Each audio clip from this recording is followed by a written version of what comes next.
first thing I want to persuade you of, I suppose, is why John Ryan is important in 2022. I don't know. Well, let me just get a show of hands before we start. How many people had heard of John Ryan before they signed up for this class? Okay, so we have a couple experts or would-be experts, but mostly neophytes. Okay, so let me make the case. Why is John Ryan important in 2022? And I'll tell you a little bit about him in this section, and then we'll talk more about his biography in a second. It's my belief, which is shared by many, that the Great Depression was a defining moment in American history. Amity Schlaes talked a little bit about that the other evening. It was, I think, the pivotal point at which the default position of Americans, or many Americans, shifted from reliance on self and mediating institutions to dependence on government. Lots of great social history has been done on this subject, and it seems clear that people's attitudes fundamentally shifted over the course of the 1930s. Most Americans had been very wary of government activism, of government intervention in the economy, of government welfare, agencies and programs, and the New Deal changed much of that. The experience of the Great Depression combined with the New Deal. And so the New Deal legitimized extensive government intervention in the economy. One big question was, how would Christians react to this development? Obviously, the vast majority of Americans were Christians. And so with respect to the expansion of government, would Christianity, would faith be a stimulant to cooperation with that development? Would it be a resource for resistance to that development? Or would it be some mixture of the two? Catholics in particular were a large and growing subset of this Christian people. There were about 120 million Americans in the 1930s, and about 1/5 of those were Catholics. They shared to a certain extent in the social and cultural patterns exhibited by the dominant Protestant majority, but they were in other ways distinctive. And so this was one subset of the larger question: how would Christians react to the New Deal, to the expansion of government activity in the economy? How would Catholics specifically interact with the culture and political developments of the New Deal? John Ryan, I submit to you, is a big part of that answer. He's the answer. How would Catholics respond? He was the most important, consistent, and vocal proponent of the New Deal among American Catholics. There's little question about that. Ryan provided an intellectual justification for government intervention in the economy that would shape both individual and institutional Catholic attitudes and thereby have long-lasting consequences. So that's why John Ryan is important in the year 2022, because in some sense we're still living with the consequences of his way of engaging the question of government intervention in the economy. Now, with all that said, the purpose of this lecture, as I hope was expressed in the summary, is not so much a critique of Ryan's thought. I am approaching this as a historian more than as an economist or as a political theorist or anything along those lines. And so I'm going to do more exposition rather than criticism of Ryan's thought. I think this is an important method to use because I think this is kind of going off on a side light, I know, but getting on my soapbox for a second.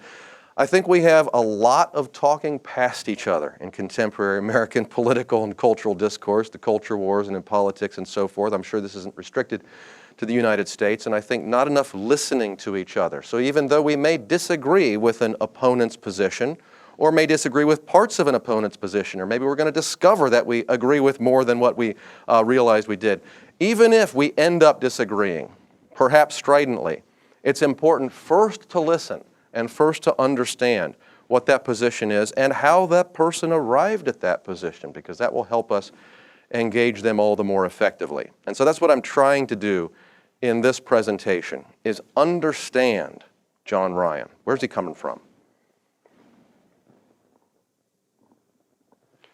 Monsignor John A. Ryan. He was born in 1869 in southeastern Minnesota to Irish immigrant parents. He was the oldest of 10 children, raised on a farm in the political context of Minnesota agrarian populism. So those of you who know your American history will remember the populist movement, which was especially strong in rural areas. That's not some kind of a lighting effect that I had for this lecture that just happened, but I think we're okay, as long as the screen's still on. And Ryan's father was actually directly engaged in that movement. He was part of the Farmers Alliance in Minnesota, so he was raised in that context. After high school, he entered the seminary in St. Paul, Minnesota, was ordained a priest in 1898. He was immediately sent to Catholic University of America. This was a new graduate school just founded shortly before by the bishops of the United States to offer graduate-level studies, especially to priests, but eventually also to others, in a variety of subjects, and Ryan studied there moral theology as well as sociology and economics. After teaching at St. Paul Seminary for a time, he returned to Catholic University to teach political science and moral theology, and that's where he remained until his retirement in 1939, although he was involved in other things as well, as we'll see. In 1919, he was asked by the bishops of the United States to write a program of social reform. This was all the rage in the 19-teens. Everyone wanted to write a project of social reform. It was the era of reform. This is the era of progressive reform. And so everyone wanted to have a hand in how society was going to be reconstructed, and the American bishops were no exception. And so they drafted a reform proposal. They had John Ryan drafted. I believe he was solely responsible for it. Maybe there was some input from others. But this was a stepping stone to his role as the founding director of the National Catholic Welfare Council's Social Action Department. This is known today as the Justice, Peace, and Human Development Department of the Bishops' Conference. So it still exists. It has existed ever since the time of John Ryan, when it was known as the Social Action Department. And this is the department that issues constantly policy statements on economic policy that when the bishops want to weigh in on some matter that is being considered within the American political system. Ryan also later served in several positions in the administration of Franklin Delano Roosevelt. I think Ryan's intellectual influences are fairly easy to summarize. From his Irish Catholic parents, he inherited devout Catholicism. Ryan remained a priest in good standing throughout his life. He was raised to the rank of Monsignor, as you saw. As far as I'm aware, there's no hint of any scandal relating to his personal life. There's no hint of any question of his theological orthodoxy, his loyalty to the church. He was a good and holy priest, as far as I can tell.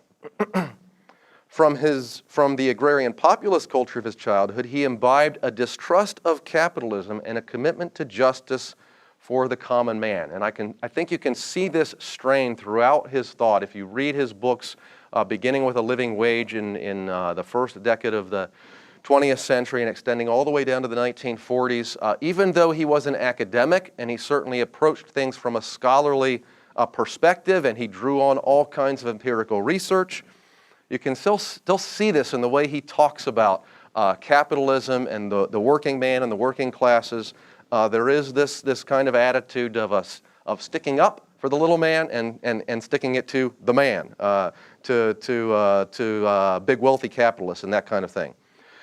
From his mentors at CUA, these were guys like William Kirby, Thomas Bocchione, and Charles Patrick Neal, he learned of the social teaching of the church, as expressed in the encyclical Rerum Novarum. Rerum Novarum you've all been exposed to, I'm sure, by this point, if you're at Acton University, the 1891 encyclical inaugurating the tradition of modern Catholic social teaching. This was new and edgy stuff when John Ryan came to Catholic University. He came there in 1898, 1899, so Leo's encyclical was still pretty new.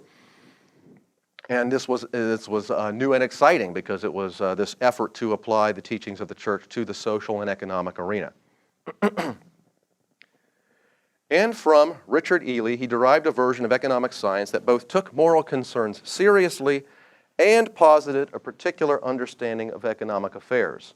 So I want to say a word about Richard Ely. Ely was a major figure in the progressive movement in the United States. If you read about progressivism in the U.S., you're going to come across his name sooner or later. Or if you read about the beginnings of the economics profession in the United States, you'll come across his name because he was one of the founders of the American Economics Association. He studied economics in Germany, where he was introduced to the German Historical School. He collaborated with figures such as Thorstein Veblen, maybe that's a name some of you will know, John Commons, and Albion Small. Again, all of these figures in the early days of the American economics profession.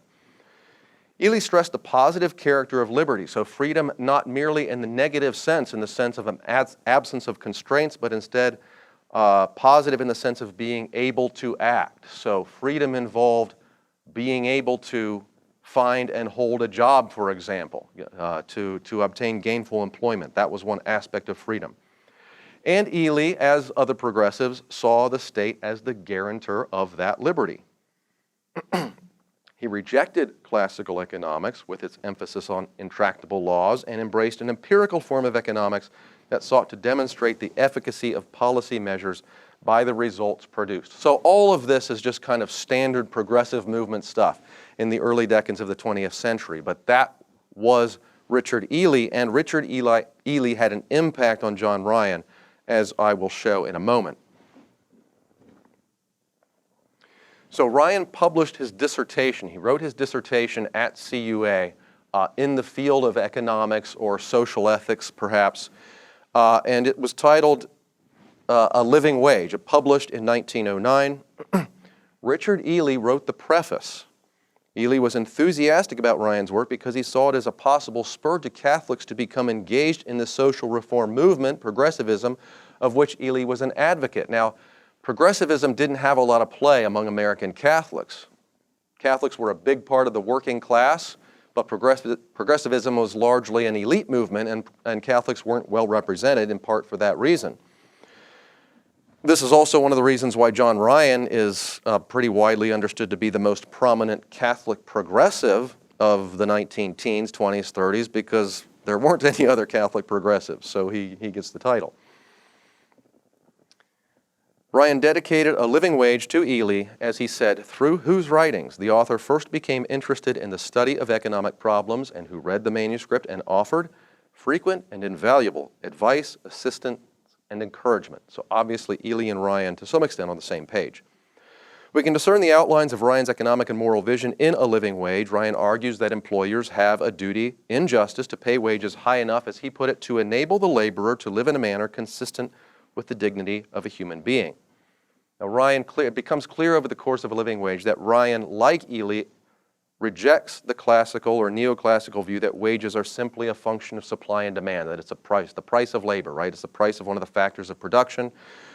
Ryan doesn't feel constrained by classical wage theory because he consciously rejects it. He doesn't believe that wage rates are based on marginal productivity. Instead, he accepts the findings of economists such as John A. Hobson that owners of capital consume more than their share of revenue. Therefore, his presumption is toward increasing the share of the working man. So we talked about Ely. Now let's look at this guy, John Hobson. John Hobson proposed something that he called, or that became known as, underconsumption theory. I have some of the details there. It's basically the idea that, sorry, let me come back to that in a second. First, the point that Hobson influenced Ryan. It becomes obvious in the course of A Living Wage, and we needn't speculate further about the fact that Hobson was the source of Ryan's view on this point, because Ryan actually tells us as much.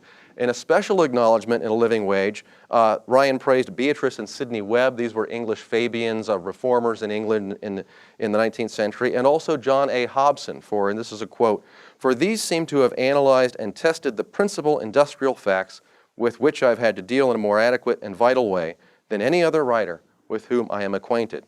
So Ryan clearly drawing on Hobson. And he says, "The part of Mr. Hobson's economic doctrine which interested me most when I was a student is also the part to which I have given the most attention ever since, and for which my indebtedness to him is greatest. His theory that underconsumption and oversaving are the main causes of industrial slumps in depressions." That was Ryan actually reflecting on his work in Social Doctrine in Action. In 1941, Ryan wrote a kind of autobiographical account of his experiences, and so he talks about Hobson's influence there. So Hobson, as I mentioned, a social reformer in England. The basic idea of underconsumption, it's also summarized on the slide, that improved production techniques. So the Industrial Revolution happens, right, earliest of anywhere in Great Britain. And so this is where all of the kind of economic analysis of this takes place. And Hobson and others are nervous about it for various reasons. And they say that these improved production techniques, technology, leads to more output, but that output is not distributed fairly or as it ought to be to the various factors, especially to the laborers. Instead, the capitalists consume or retain too much of that output in profits. And so the output, because it's retained in profits, it leads to more investment in more capital improvements, more technology, and more output, more productive capacity, the production of more goods. And this process results in, therefore, an increased supply of goods, but simultaneously with decreased employment and decreased demand. So because wages are artificially kept down, the workers don't have the means to purchase all the product that is being produced. Okay, now if there are any kind of classically trained economists in the room, Chicago School or Austrian School economists, you're probably going to reject this completely and say, oh my goodness, there's so much wrong with this. But this was the view of Hobson and many others, and it's been a consistent alternative largely, but consistent tradition throughout the history of economics. And this is my point here, is simply that this is the tradition that Ryan's drawing on. These are the economists to which he was exposed, or at least the ones that he found most appealing and convincing. So what is the solution then if you're trying to solve the problem, if you're trying to alleviate the imbalance between supply and demand or production and consumption? There are a couple different approaches you could take. One is to tax and spend. So the government could tax the excess wealth of the capitalists and then redistribute that to workers through various means. That was Hobson's solution. Ryan proposed a different one. Ryan said what we need instead are simply higher wages for workers. So instead of giving government the role of skimming that excess wealth off the top and then redistributing it, we can do it instead by simply paying, by redistributing at the corporation level, at the employer level, by giving higher wages to the workers. Okay, does that make sense? You're following the argument there? Okay. So if all of this sounds kind of Keynesian, that's probably not accidental. In fact, Keynes in his General Theory of Employment, Interest, and Money, which would come along in 1936, actually cited Hobson as one of the influences in his own theory. Okay, so we've got Ely and Hobson. Now let's return to a living wage. I want to lay out very briefly, living wage is a long book and it's complicated and there's a lot there, but I want to lay out as summarily as I can the basic argument that Ryan's making. He says that a living wage is a natural right, okay? It's not an absolute right. It's limited by various qualifications. It's limited by actual conditions of production and distribution, he says. So this right, for example, it's impracticable if there aren't enough resources in society for all the workers to receive a wage that enables them to live in decent comfort. Okay? If society simply doesn't have the resources, obviously there can be no obligation in justice to distribute those resources in such a way that will provide for, as he put it, a decent livelihood for all. But Ryan will eventually conclude that in the United States, under current economic conditions, in fact, there are adequate resources. And he says where there are adequate resources, then it becomes a right. It's a right of the worker to receive a wage that's capable of keeping a family, as he says, in decent comfort. So Ryan does a bunch of empirical analysis in A Living Wage, and he give him credit. He actually does come to specifics, which sometimes economists don't, but he says that a living wage, so this would be 1909, or first decade of the 20th century, a living wage equals $600. All right? I used a little online calculator for inflation and the cost of living, and based on the CPI in 2022, this would be $18,000. So this is what Ryan says is a living wage. That's a nice little window into the way in which our standards of living, our understanding of the standard of living has changed over time, right? I'm not sure how many people would consider $18,000 a living wage in 2022, but this was the way Ryan computed it in 1909. And on the basis of that computation and analyzing wage data, Ryan said 60% of adult male workers in 1909 in the United States were underpaid, in his word. Factors causing this: underpayment, this failure to provide a living wage, the prevalence of monopoly, so the idea that the employers have too much power over the labor force because they are, the only business going in that industry. The displacement of man by machine, this goes back to Hobson's point about technological advance and productivity. Too much saving and too little consuming, too much wealth absorbed by capital. Again, all of this, straight out of the Hobson playbook. So then Ryan says, well, what should we do about it? Because you could just say, right, let's try to solve this voluntarily. Let's exhort employers to do the right thing or something like that. And Ryan isn't necessarily opposed to those, but where Ryan ends up coming down is that government, in fact, does have the responsibility to make sure this right to a living wage is honored by employers. And so he says, as an abstract proposition, the state has both the right and the duty to compel all employers to pay a living wage. The state's task is not merely to provide men with the opportunities that are absolutely essential to right living, but also to furnish, as far as practicable, the conditions of wider and fuller life. This goes back to the idea of a positive sense of liberty, not merely a negative one. And then Ryan concludes a living wage by, I think I was supposed to be on that slide, sorry. Concludes a living wage by asking two questions. Is it economically feasible? So this goes back to the question, are there adequate resources? Do employers in general have enough profits, have enough revenue to pay a living wage to their workers?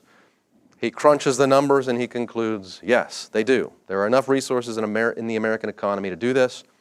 Secondly, he asks, is it legally justifiable? Now, this is less a constitutional analysis for Ryan than it is a theoretical, political theory question. He says, should government have the right or should government have the power to compel a living wage? And he also concludes yes. And he says if the Constitution is a problem here, he's kind of cagey or ambivalent about the question of whether the Constitution will permit this in the American legal context. But he says if the Constitution is a problem, then we need to amend the Constitution in order to permit it. So the point is we need to move forward with ensuring that everyone receives a living wage. So that's the economic side. That's where Ryan's coming from. Now let's look at what he's using with respect to the theological side. What does Catholic social teaching say?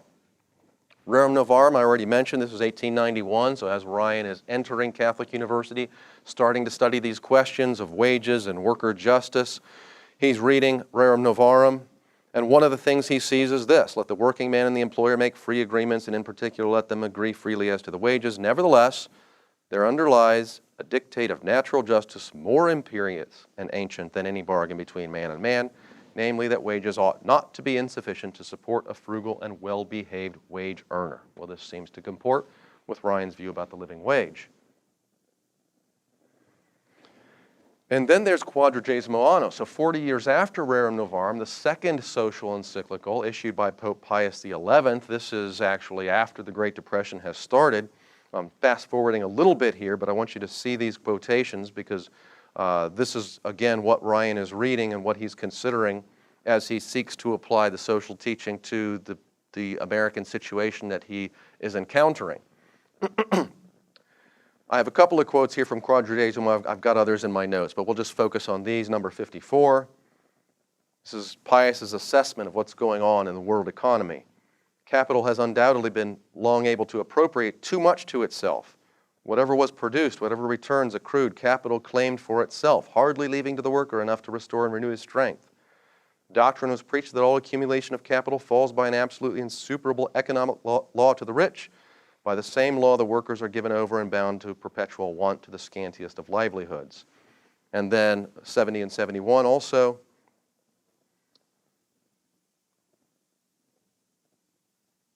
Conclusions of the greatest importance follow.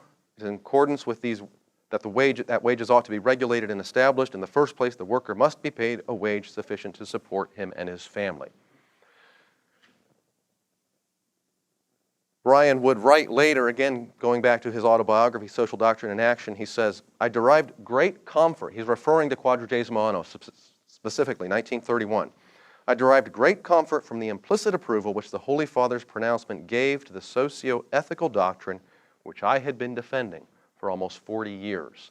So when Quadragesimo enters the world in 1931, Ryan, who's already been writing about these topics, A Living Wage, 1909, and other books in the 1920s, he sees this, he sees Quadragesimo as vindication for his economic and social policy views.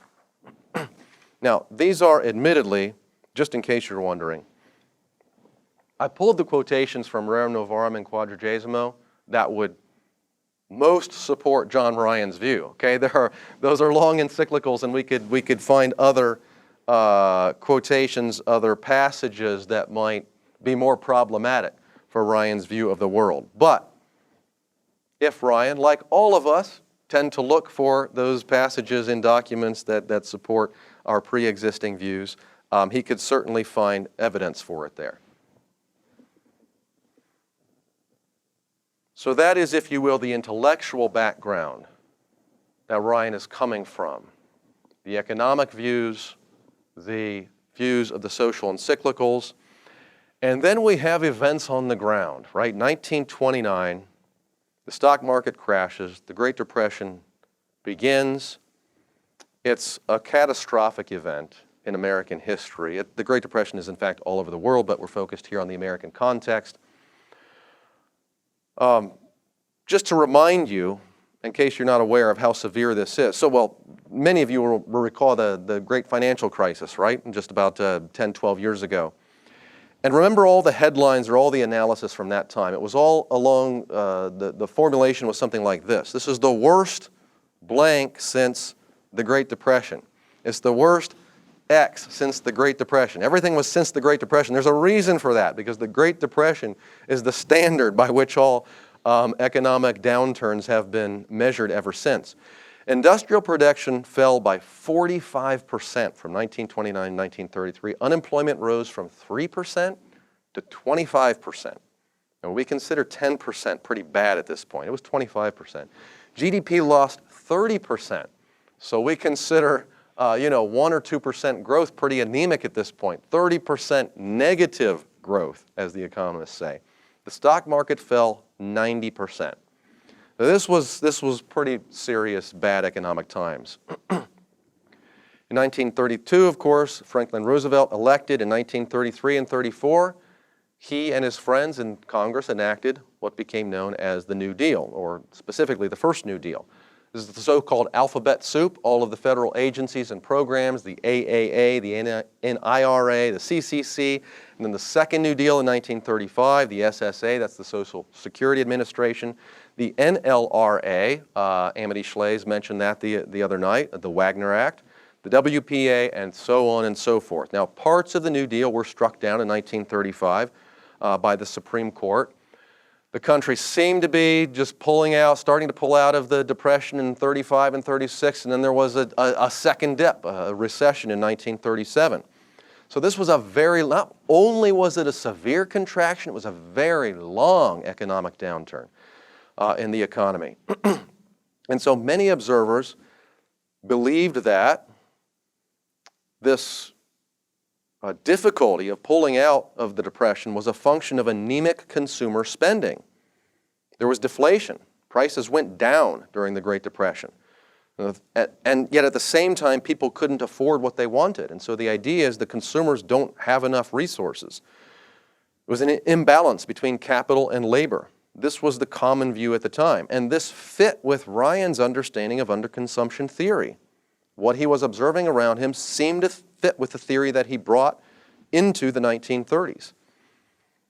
So to Ryan, his interpretation of Catholic social teaching, what Pius XI was saying about the economy and the Depression, the worldwide downturn in 1931, had been validated by both magisterial teaching, what Pius was saying, and also historical events. The way the Great Depression was playing out actually fit the narrative of Hobson and underconsumption theory. And in 1931, Ryan wrote that Hobson's theory has not been generally adopted by economists until rather recently, but now, if you notice, a great many economists have adopted it. So economists, too, were flailing around, trying to understand the Great Depression and how to get out of it. Ryan supported almost all of the New Deal's measures, eventually vocally so. I'll talk about that in just a second. He would be appointed to a couple of different posts in the New Deal. He was on the NRA's Industrial Appeals Board in 1934 and 5, and then he also served a stint on the Committee on Farm Tenancy, which I think was part of the AAA. Ryan's approval of the New Deal and his participation in it were not without critics even at the time. Most publicly and famously, a quarrel erupted between Ryan and the radio priest, Father Charles Coughlin. Father Charles Coughlin, largely forgotten at this point in time, but he was a big name in the 1920s, the emerging technology of radio. He had a huge listening audience, and he was initially friendly toward Roosevelt. He thought Roosevelt's reforms would help move the country in the right direction. Then he perceived, as the New Deal marched on, he thought Roosevelt was leading the country in a socialist direction, and so Father Coughlin turned violently against Roosevelt. He started attacking him on the radio, and when Ryan started supporting Roosevelt, then Ryan became a target also. So it was Father Charles Coughlin who gave Ryan this moniker, the Right Reverend New Dealer, which stuck with him ever since. It became the title of Francis Broderick's biography of John Ryan in the 1960s. A lot of Catholics and other Americans were miffed by this public quarrel between two Catholic priests over economic and political matters. In fact, there was an op-ed in a Catholic publication in 1936 that said, "If both men would retire to the Carthusian order, where perpetual silence is observed, they would do a great favor to the church and the country at large." So that was the attitude of some. Now, Ryan had been, in general, careful to couch his support of Roosevelt in tentative terms and to draw a line between where the demands of Catholic morality ended and where debatable policy matters began. In 1935, for example, right in the midst of the New Deal, he wrote in A Better Economic Order, it's one of his books, about a fundamental defect in the NRA, and that it did not include labor, consumers, small business, and decision-making bodies. He thought that would better reflect the vision that Pius XI had articulated in Quadragesimo Anno. So he wasn't a completely uncritical observer of the New Deal. But this changed over the course of the 1930s. You can see this evolution in Ryan's approach. In part, I think, probably goaded by Father Coughlin. Ryan became less careful as time went on. During the presidential campaign of 1936, he delivered, it's okay if you can't quite see that. I wasn't sure how it would come out on the screen, but I'll tell you what it is in a second. In 1936, he delivered a public speech that all but explicitly endorsed Roosevelt as the best candidate for president, for Americans generally and for Catholics specifically. And this was highly controversial for a Catholic priest to get so directly involved in a political campaign. He also supported FDR's court packing scheme of 1937. I don't know if you're aware, but this is an idea that has come once again to the forefront just in the last few years. It's the solution to the problem of a Congress and a president who don't have an amenable Supreme Court, and they want to accomplish some major pieces of legislation, some major changes in American politics. And so if the Supreme Court stands in the way, what can you do? Well, you can't really assassinate the justices, although I guess that's being tried now too, but probably can't, the president doesn't want to be involved with that. But what he could possibly do is increase the number of justices on the Supreme Court so that it rebalances it in favor of whatever the ideology of the day is. Well, this was Roosevelt's idea in 1937 also. That ended up coming to nothing. But Ryan even supported that, which was pretty controversial among more constitutionally minded Catholics at the time. In 1941, I've mentioned already his autobiography where he looks back on his life and work. In that same book, he said, "Practically all the reform measures enacted during the Roosevelt administration have met with my hearty approval." In January 1945, Ryan delivered the invocation at Roosevelt's fourth inauguration. 4 months later, Roosevelt was dead, and in September, Ryan too passed away. This is just, I found this online, so I thought I would stick it in here. This is a telegram from Roosevelt to Ryan. Can you guys read that or not? Is that discernible? Okay. Let me see if I can. So this was after the election of 1936, and Roosevelt says, "Having a brief breathing spell, I want to send you a wire I intended sending weeks ago." Stop. "Your speech was magnificent, and I do want you to know how much I appreciated it." So he's referring to Ryan's radio speech where he, as I characterized it, basically endorsed Roosevelt for president. Lots of Catholics voting in the election of 1936, so Roosevelt appreciated the support.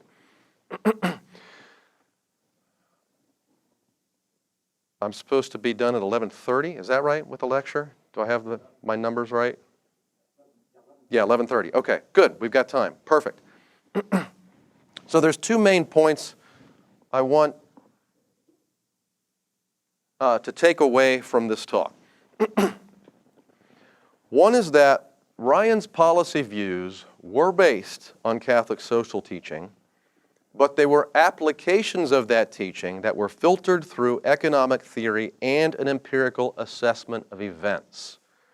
So I hope that that method has become clear through the way I've presented the material, that this is the way Ryan went about formulating his policy views.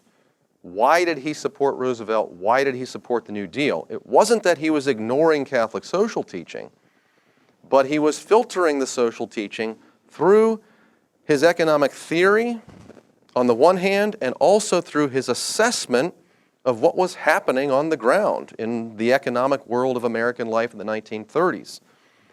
Now, that method is not illegitimate. In fact, all of us who do this kind of work, this is what we do. We try to understand how Catholic social teaching applies to particular circumstances, and in that task, we are dependent on the economic assumptions that we bring to the process, and also on our assessment of the facts on the ground, our assessment of the empirical facts.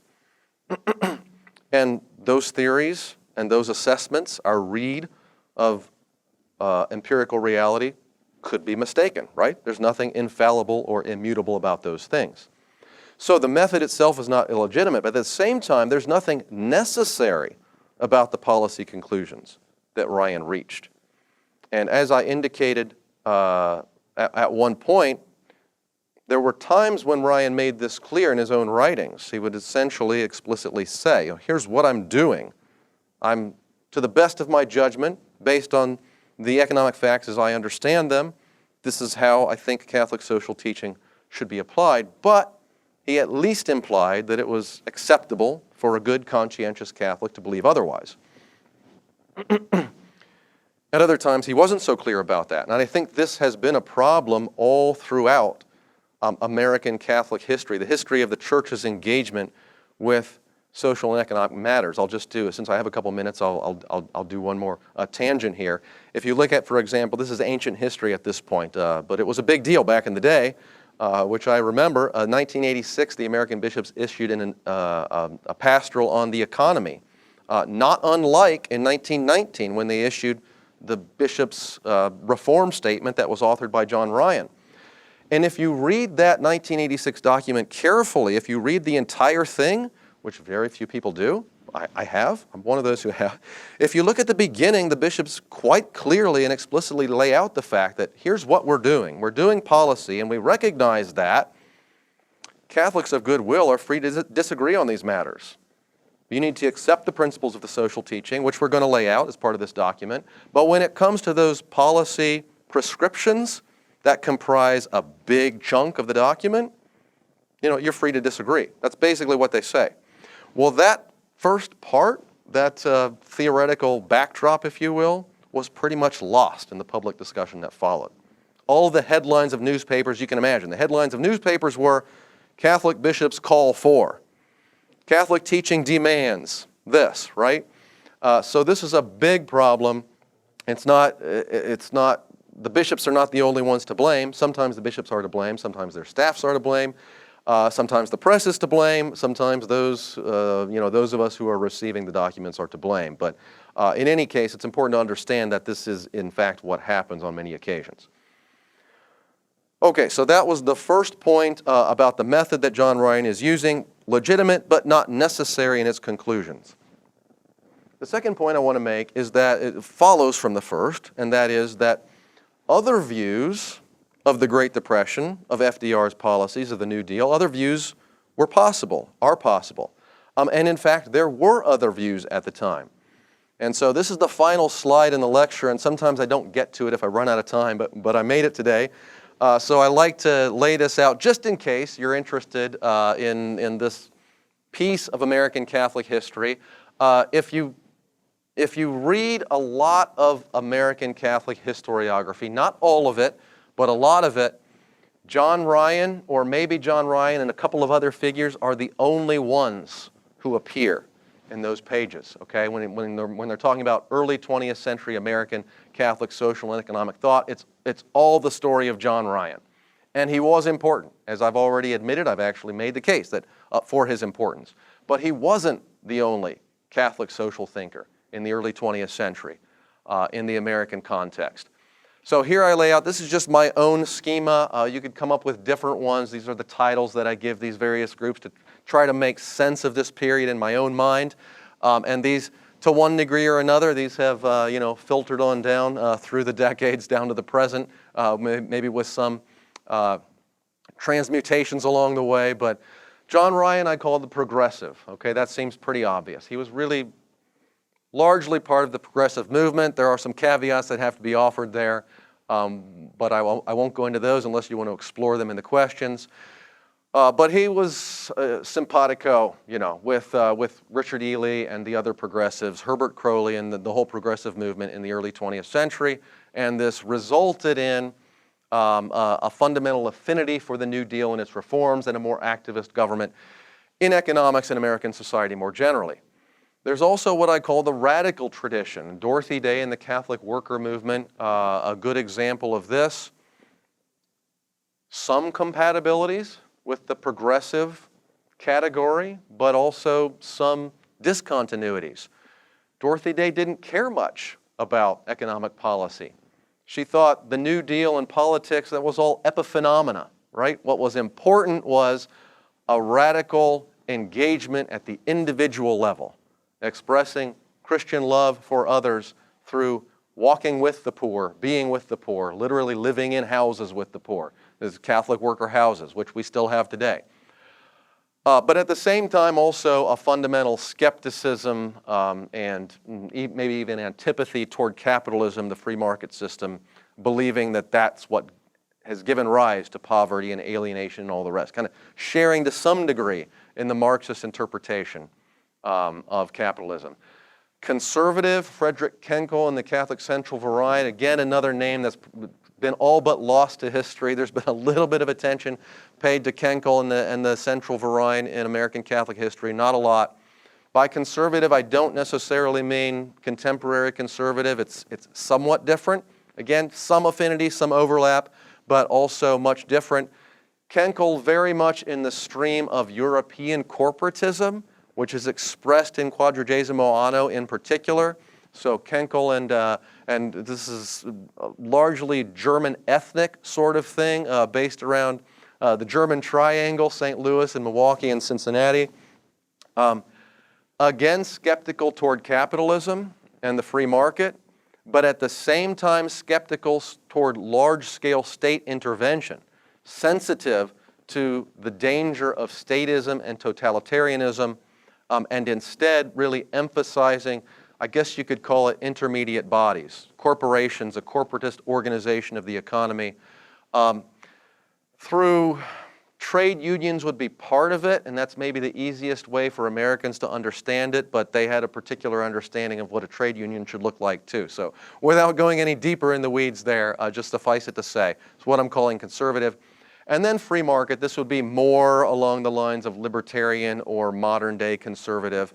These folks also existed, not a lot of them, but they were there in the 20s, 30s, 40s. And Edward Keller was a Holy Cross priest, an economist at the University of Notre Dame. And he wrote in Catholic journals using Catholic social teaching, citing Rerum Novarum and Quadragesimo Anno to make the case for what we would consider basically a free market position.